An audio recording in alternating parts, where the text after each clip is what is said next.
But you ultimately understand that this is going to be his decision because this is how he self-identifies with himself. This is his comfortability. If he identifies as, but he has to get to that point from somewhere. But we just said that they're completely transgender, bro. They no longer have a penis; they have a vagina. They legally have the right to use the women's restroom now. You get what I'm saying? So you're saying how comfortable would they be going into the male's bathroom? So you're saying they have to be 100%. Right? That like what she said too, though, bro. But how comfortable would he be going into the men's bathroom? Now? You would do. But you have a vagina now. You have a vagina. You're looking at and you him. identify as a woman. So what y'all are saying is, if you are 100% done with the procedures, you go ask what you've made yourself into, right? Pretty much. Yeah. Okay, but what about? I'm not gonna say who. We went to Hillcrest together. Okay. Y'all know who I'm talking about. Yeah. Okay. Using the guy's bathroom or using the girl's bathroom. That didn't bother y'all at all. To my understanding, he only went into the dude's bathroom. He tried to go to the girl's bathroom. He had to. At that point, he was still a he. He to wasn't. this point, now he's still a he. Okay, but he hasn't made that change yet. So how do you feel? Like, if he dresses up like Cara, like a woman, now, whatever he takes for the tits, but he still got a motherfucking swamp. Take his ass in the men's bathroom. So if you have not had the surgery, go where you belong, or go where what you are. That's like saying, okay, a motherfucker, or like a dude that's gay, go to jail. They ain't gonna put him in a women's facility. So they're gonna put his ass in the transgenders go to what their original gender was if they go to jail? No, you still gotta go. Completed the process. You are a full woman now. You would go to the jail. You have to go to a female. This is a fact. They wouldn't put you in jail. That's like on Orange is the New Black. Old girl, Orange is the New Black. Oh yeah. She had the sex change, so she's a woman now. They had her with women. You never seen Orange is the New Black? It's a woman on there that was a man, and she made a sex change. A big black woman. Right, she tall. She did like a TV show special up there. I know you're talking about. But she's actually a woman now. So she full woman now. Yeah. Full. She had a surgery, everything. I can't think of her name. She really a woman now? Yeah, she's a woman, bro. So what y'all are saying is, if the surgery is complete, go with what you That's what you change into. I get what you're saying within the transition, which way they should go. I would say, if you still have a dick, do they not have stalls in the men's bathroom? They do. So you can still go to the men's bathroom. You just would need for that privacy for yourself. Yeah, for that privacy and for honestly their safety, because other men are not going to. They're not cool with it. You know the entire message behind my children's series is about the connectedness of humankind. Like, we all have 2 eyes, 1 nose, 10 fingers, 10 toes. You know what I'm saying? This is the most basic general sense of human beings that I can get down to explain that to children. So when I'm giving you this tangible piece of yourself that you can see in someone else, when you throw those variables in there, race, political party, nationality, gender, self-identification, whatever that be, you're still coming back to those 5, you're still coming back to these 5 basic human things that we all have in common. And that's really the whole gist of my children's series. I feel like there's too much information that is being filtered through the population, telling people, and it's a majority of the information that everybody's receiving is a focus on the separation of people, race, political party, social class, whatever it just so happens to be, and it jades our perception. It's going to continue to jade our perception, and it makes it hard for us to interact with each other because we're worried about where the fuck people are going to go to the bathroom at. Yeah, it's telling everybody what they should be instead of who they really want to be. Exactly, bro. Right. And it's just about showing that love that you would show yourself because you see that piece of yourself in somebody else. All right. And you want your children to come up with that because ultimately we can't change shit about what's going on right now. It's impossible. As much as we want to, as much as we protest, as much as we march, we can't change shit about what's going on right now. The only way that we are going to change anything is to put the keys in the hands of a child right now.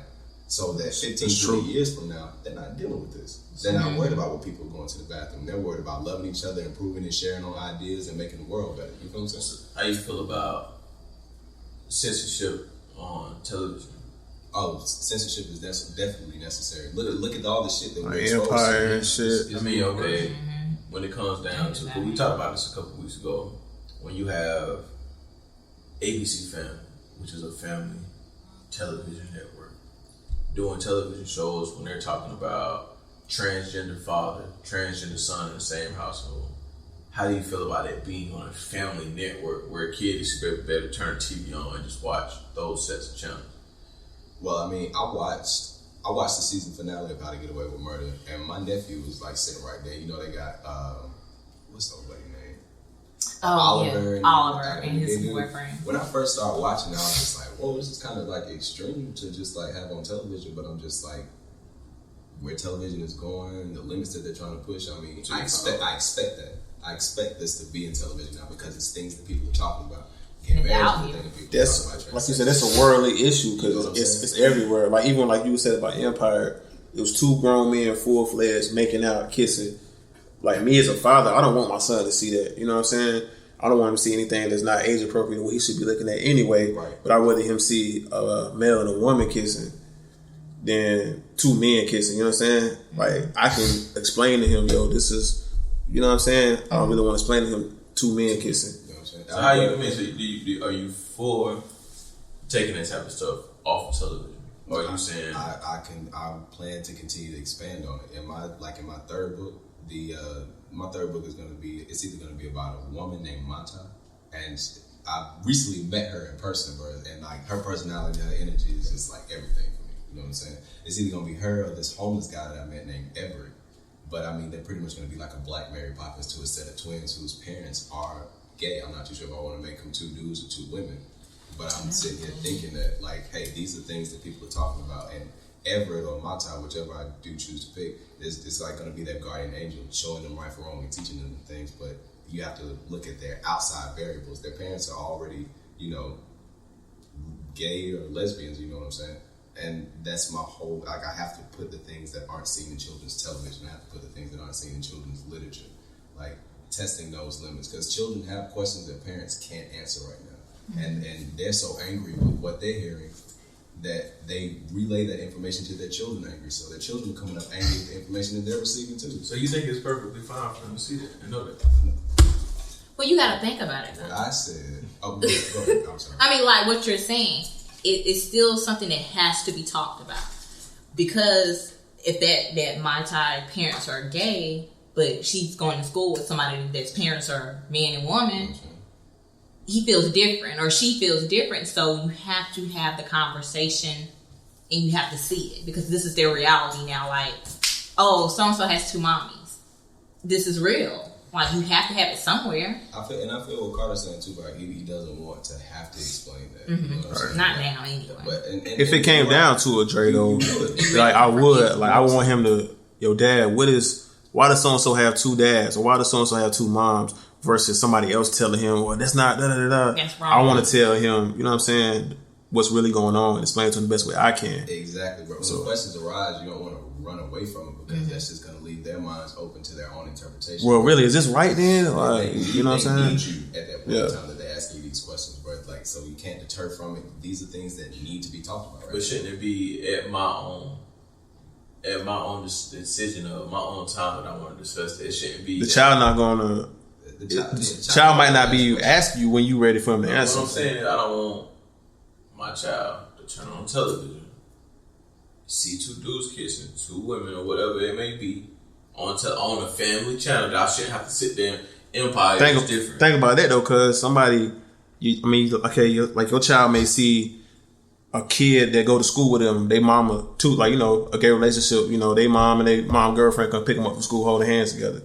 You know what I'm saying? So it can see it anywhere else in the world outside of just TV, dog. I'm saying I'm saying TV to keep it simple. Okay, I see what you're saying. Anything like your book, if it's books, if it's media, if it's anything, I think you don't think TV should not introduce it to. So, I want if it happens, if we walking through Walmart, we walking through the mall, right? Yeah. And it pop off. I'm gonna explain it to you. But that's me already being there in the situation. You don't want to be prematurely like I said, watching ABC Family or Freeform, they go from Harry Potter to this show about this transgender dad, his transgender kid. He think, what the hell?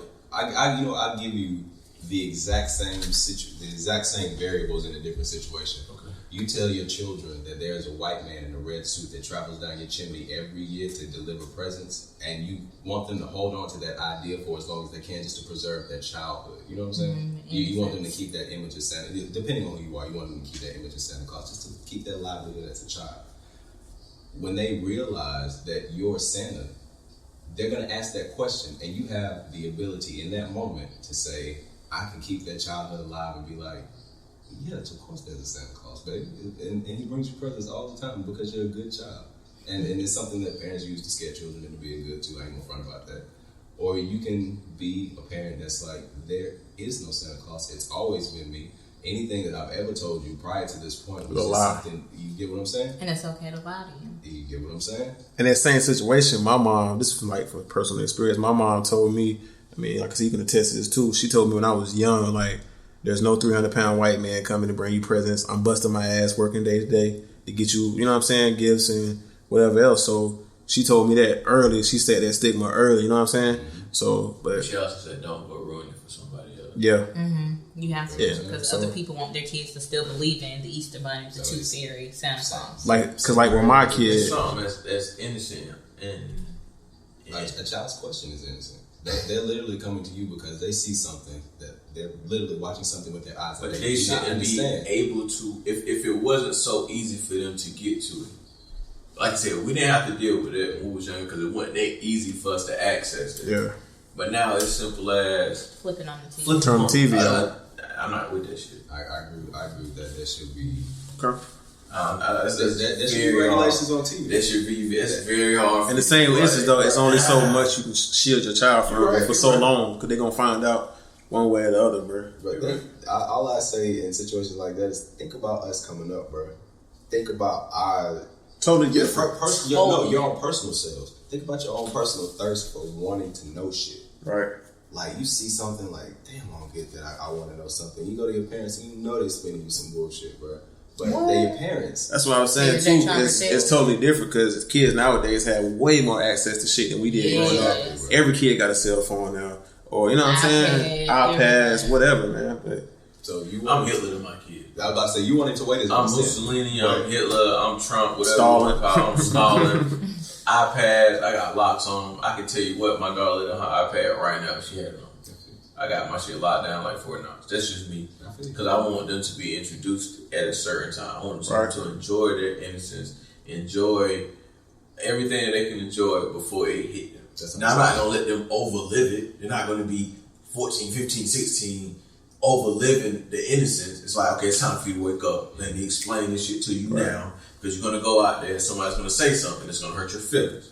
Let's go ahead and get this going now. But I really just...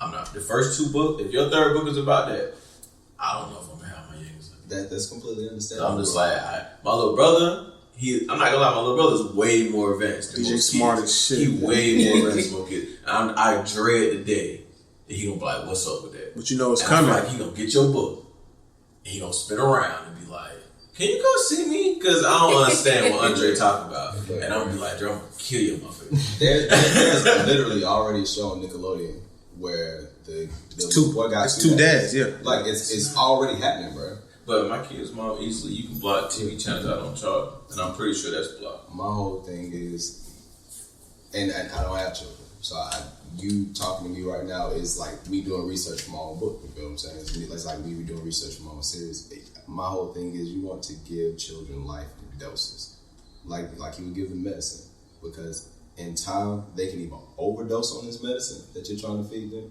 or giving it to them in pieces so that their body adjusts to it. You know what I'm saying? Their body handles that medicine okay. You don't want to just overload them when they overdose on fucking life, the shit that they didn't understand. Then it's like... Let me ask you a question, Dre. Like, you know, kind of wrap it up here. My situation now, like my son, he's 3. So I had a conversation with his mom, like I said, about the whole Santa Claus thing. I was talking to her, like, I want to tell him, like, you know, there's no Santa Claus. Me and your mother, we work hard to get you your gifts and your presents, Christmas present, birthday present, whatever. But she's come from a more traditional background with her brother always, you know, their mom and dad kept the whole Santa Claus shit alive for them up to there when, like, I think, like, 7 or 8. Then they sit down and told him. So me and her were having conversations about, do we tell him there's no Santa Claus, Carson? Or we just let him think there's Santa Claus until he gets older? Like, you know what I'm saying? Just in that instance, are you willing to wait for the question? I feel you. I want to go ahead and tell him now why he's 3. Like, you know what I'm saying? But that's what I mean. Ultimately, that's what you guys are deciding on. Y'all going back and forth. Do you want to get smacked with it, or do you want to? Or they find out later. You want to give it to him in doses? You want to give it to him right now? Yeah, I feel what you're saying. But with him being 3, you know, I told you I have a 3-year-old. Right. So do you think their comprehension of it all? Can they really comprehend? There's really no Santa. And then also